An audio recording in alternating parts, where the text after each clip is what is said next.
Properly, real quick. Okay. Well, my name is Joanna Hejl, and I'm a junior studying American Studies, Political Science, and History. But of course, I'm not there right now. I will soon be starting the year as a visiting student at the University of Oxford, studying history and politics. This summer, I was a development intern at the Thomas Jefferson Foundation.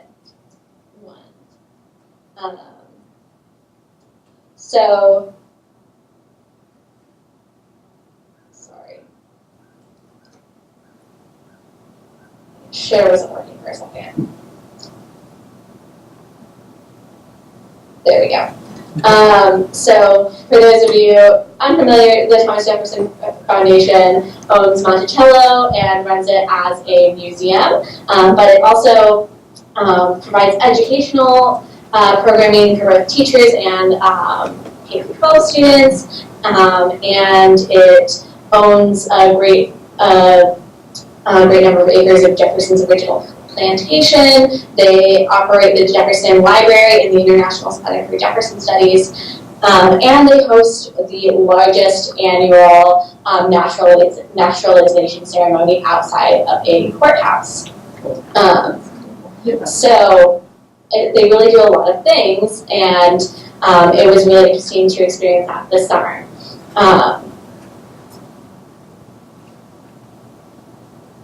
Sorry, 1 second. I'm having a little bit of trouble.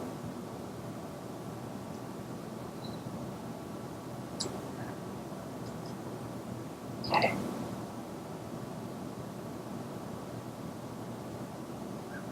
Sorry, I had a script come off of and it's not here anymore. Okay. Microsoft.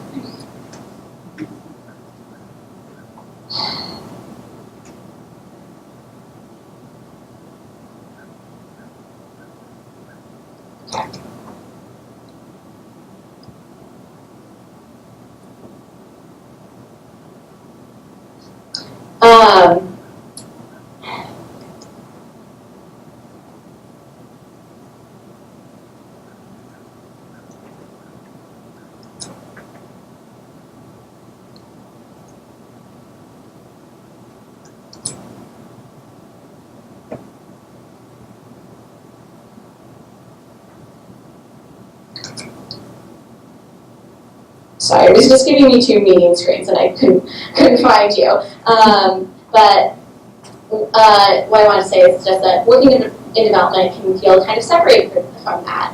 As Dr. Miller pointed out on our second Fellows Call a couple of weeks ago, it can seem a little bit like the dark side of the nonprofit field, where staff is focused on keeping the extremely wealthy donors happy. At Monticello, the department is even stationed on a separate farm from the mountain top in the museum, but we share it with the International Center for Jefferson Studies, and it's a pretty cool property. It was owned by FDR's chief of staff, and my office was in a cottage that was specifically built for Roosevelt to stay in, so I got double presidential history this summer. Right?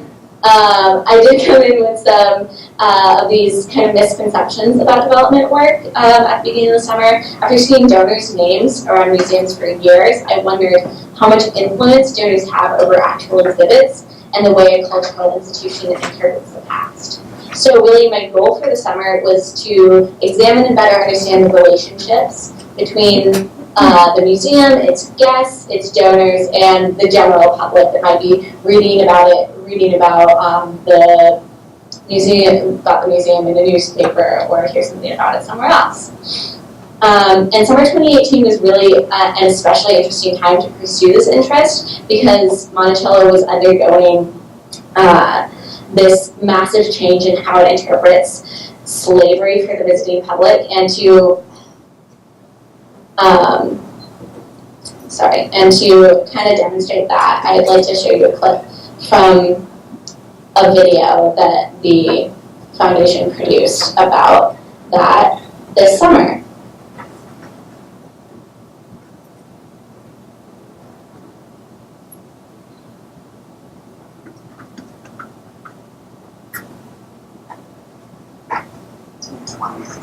The great thing about Not Talk Project is that it has given us the opportunity to bring vast numbers of people back to the mountaintop so that we have spaces and places where we can talk about the people who lived and worked there through the real powers of Monticello. So the restoration and interpretation of the upper floors allows us to tell other stories, especially the story of Jefferson's daughter, Martha Jefferson Randolph. Behind me is the 1770 South Pavilion, one of the earliest buildings on mountaintop, one of Jefferson's first buildings that he designs and constructs for himself. Visitors will be able to walk into the building and learn about his wife, Martha, and their life together at Monticello. If a visitor comes from Mulberry Road 20 years ago, they would not have seen this building behind me, and it would have been much harder to see and experience where enslaved people would have lived and worked and raised their families. What has been really, really satisfying is to bring these spaces back, to take out the modern bathrooms from 1968, return these slave quarters and the dairy and the cook's room, as well as the earlier kitchen in the South Pavilion cellar, to return them as they would have been in Jefferson's time. It's been incredibly satisfying to see that transformation happen. So as you hear a little bit about in that video,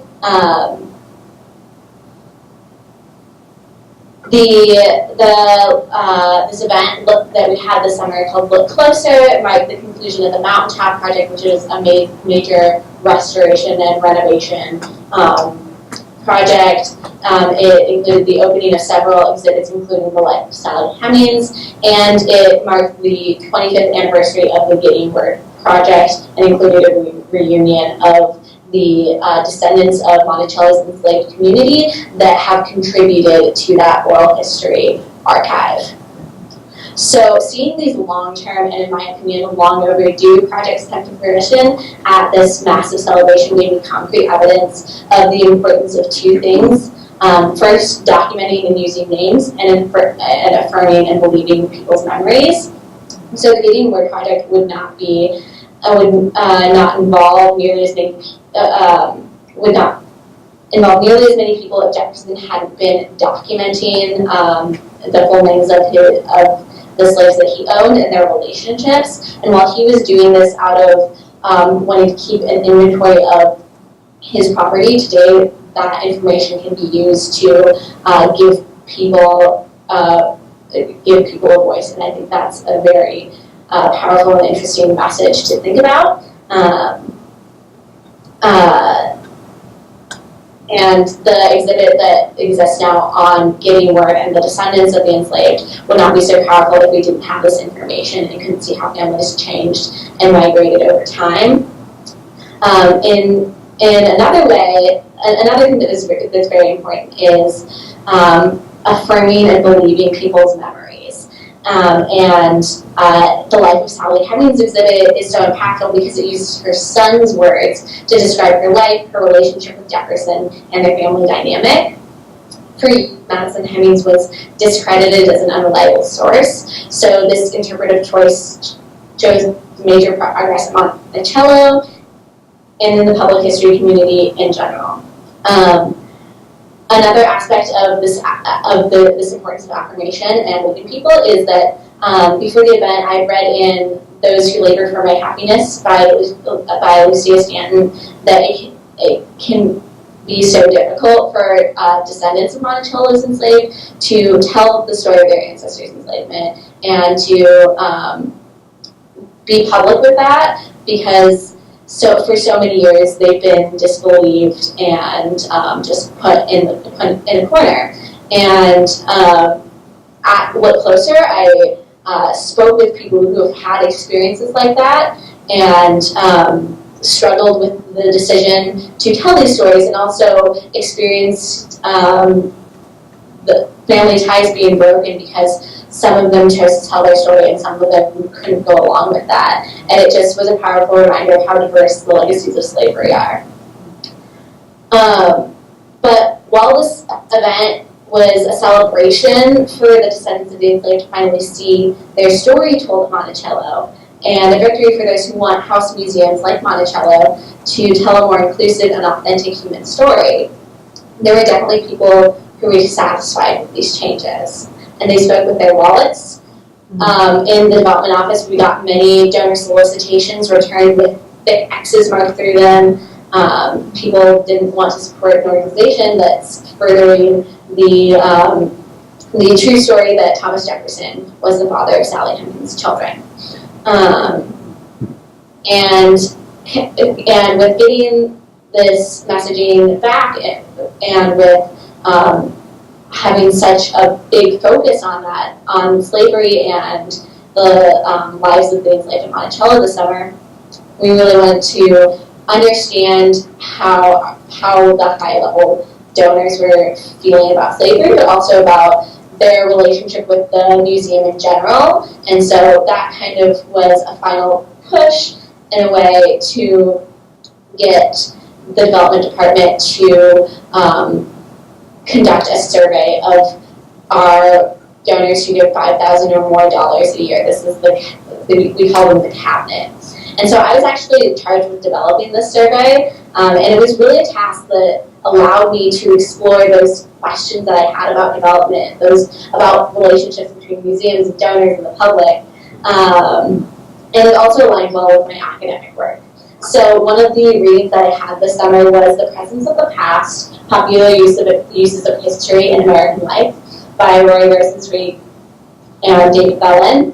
And this is a book that documents and interprets a 1993 survey on popular history making. It explores ways that Americans take an active role in using and understanding the past, as Rosenzweig and Bellin say. And so as I was starting to work on the survey, it was just so funny that I had read this book about surveying people in how they relate to history, and I just kept on thinking about the different questions that they asked, the way that they structured this survey, and the different methods that we would have to use, and the different questions that we might be trying to ask, but ultimately with the similar goal of better understanding how people are interacting with the past and what methods and subjects are meaningful to them. And so there were, of course, major differences, as I said, with structure. And the first is that the Rosenzweig and Bellin survey questioned thousands of Americans with no other connections, while we were studying a small group of only a few hundred donors who have all had this shared experience of being a major donor at Monticello. And in addition, we kind of had to deal with issues of minority representation in different ways, just because we already know the makeup of the cabinet to a certain extent. There's not there's not collected data on it, but from seeing people, you know the race of people in the cabinet, and so there was a fear that if we asked about race in the survey, in the demographics portion, that could reduce anonymity, and that's not something we wanted because we wanted these responses to be candid. On the other hand, Roy Rosenzweig and David Bellin kind of went away from the typical model of surveys of trying to be as anonymous as possible, as broad-reaching as possible, and actually did additional survey groups of Native Americans and African Americans to look into exactly how they interact with history in different ways, acknowledging both that they might not necessarily be well represented in the general survey through random assignment, but also that how they experience history can be very different from how white Americans experience history. Another big difference, of course, is that Rosenzweig and Bellin and their colleagues were surveying people who didn't necessarily have any long-standing connection with history, hadn't shown an explicit interest in history, while at Monticello, by interviewing the cabinet, we're specifically looking at people who have said, I want to give to a historic site, I want to be a donor at this history museum. And so that was another interesting contrast. and actually that changed the language, that came up with differences in language in the surveys. So, whereas in Civic and Velen, we're trying to use language that would make history expansive and make people see it as more as they could talk about their personal past, their familial past, and consider that history. While at Monticello, we kind of went in with the assumption that people would be focused on a specific area of history or a few specific areas of history, and that we would need to kind of prompt them to be interested in them.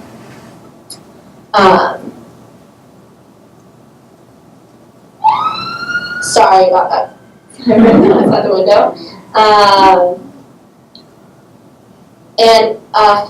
Finally, one thing from this book that was really interesting for me to consider was that they do mention how people interact with museums and what people think about the history that they've learned in museums and about the authenticity of museums.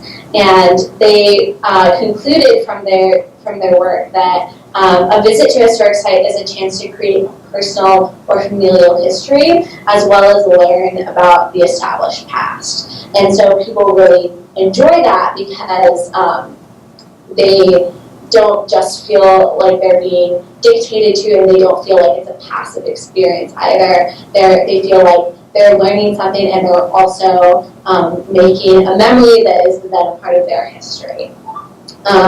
And I think that really connects to what we were trying to find out about these cabinet members, which is how do they connect. And really it seems like these are people that are here that are interested in being a part of not only learning about history, but this social group that shares that interest. And so I thought that was an interesting parallel. Overall, I think that reading The Presence of the Past really prepared me to conduct the survey and allowed me, and this reading along with others that I did over the summer really allowed me to think more critically about tasks that I was assigned and events that took place at the museum.